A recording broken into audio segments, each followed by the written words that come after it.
मित्रों नमस्कार, जय श्री कृष्ण। आज मैं एक योग के बारे में बताऊंगा। यदि यह योग आपकी कुंडली में है, योग बाद में बताऊंगा, पहले इस योग से क्या क्या समस्याएं हो सकती है। सारी समस्याएं नहीं, लेकिन इनमें से ही समस्याएं कोई न कोई आपको अवश्य होगी। तो इस योग को बताने से पहले कुंडली में यह योग कैसे बनता है या किस ग्रह के कारण बनता है वह बाद में बताऊंगा। सबसे पहले समस्याएं सुन ले। मैं एक तो व्यक्ति के स्वभाव में तेजी रहेगी, दूसरा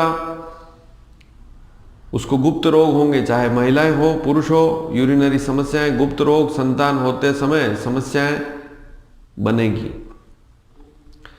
तीसरी प्रमुख बात, खान पान पे उसको ध्यान देना पड़ेगा। यदि खान पान पर ध्यान नहीं देंगे तो शारीरिक समस्याएं और बढ़ जाएगी। त्वचा के रोग, आंखों के रोग भी इस योग में देखे गए हैं। और निर्णय, कोई भी निर्णय लेना है तो सोच विचार कर लेवें, इस बात पर भी आपको ध्यान देना होगा।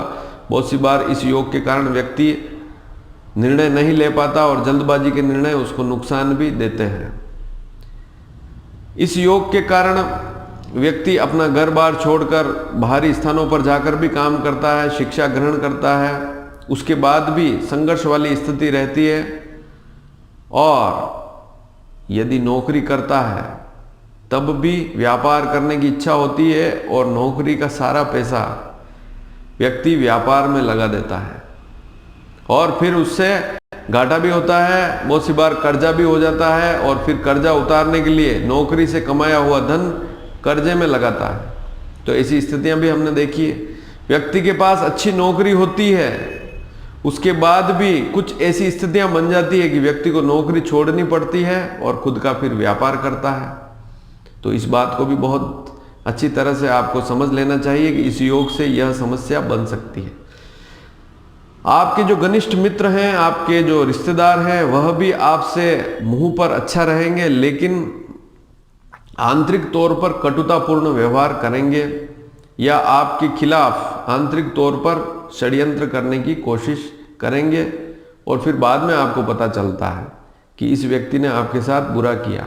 तो यह स्थिति भी ऐसी कुंडलियों में देखी गई है या इस प्रकार के योग में देखी गई है। वैवाहिक समस्याएं रहना, जिसमें मुख्यतः विवाह में देरी होना या विवाह में देरी नहीं हुई तो प्रेम विवाह करना या अपना समाज, अपनी जाति छोड़कर अन्य जाति में विवाह करना, पत्नी विवाह होने के बाद भी पत्नी से तनाव रहना या पत्नी को स्वास्थ्य संबंधित समस्याएं रहना भी इस योग में हमने देखा है। तो इस बात पर भी ध्यान दें। सगाई होकर छूट जाना, एक बार सगाई हो गई छूट गई, कहीं रिश्ता पक्का हो गया छूट गया। या आजकल आप देखते हैं कि लड़के या लड़कियां मित्र बना लेते हैं आपस में, बॉयफ्रेंड गर्लफ्रेंड वाला जो सिस्टम है वह भी आपने देखा होगा, उसमें भी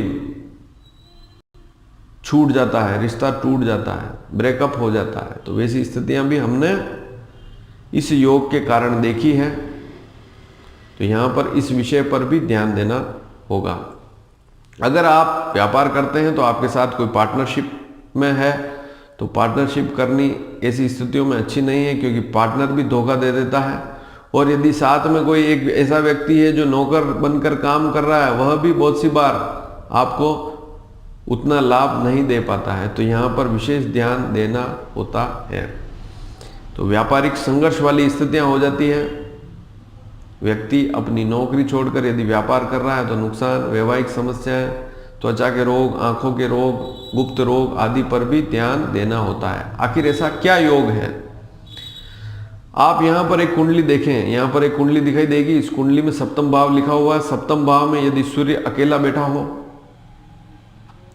या सूर्य के साथ राहु या केतु कोई ग्रह बैठा हो, इसके साथ ही अकेला राहु हो, अकेला केतु हो, अकेला राहु अकेला केतु हो, तब भी यह समस्या बनती है।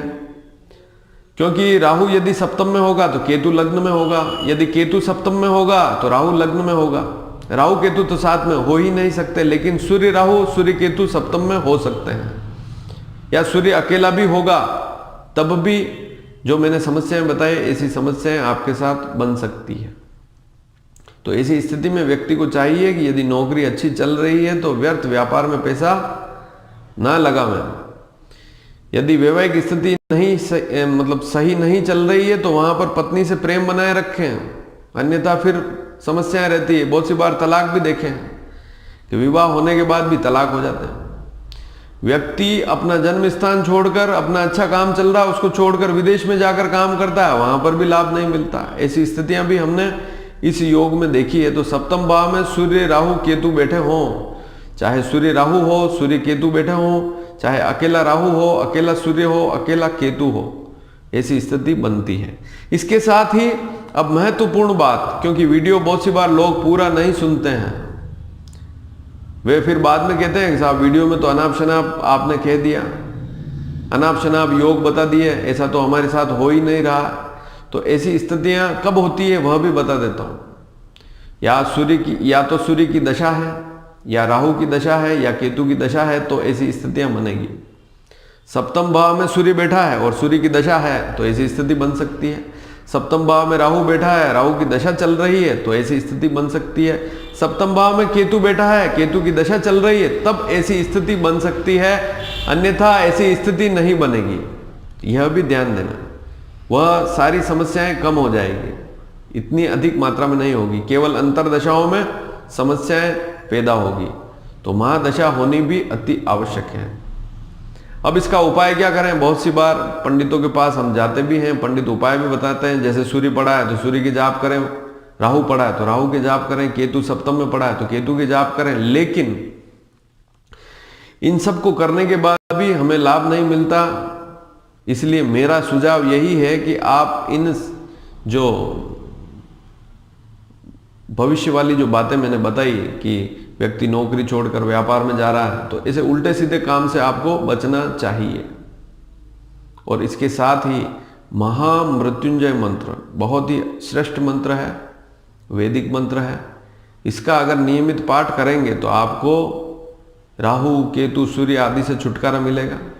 यदि सूर्य पड़ा है तो सूर्य को आप जल भी चढ़ा सकते हैं। आदित्य हृदय स्त्रोत का स्वयं पाठ करेंगे, स्वयं उपाय करेंगे, तभी आपको लाभ मिलेंगे।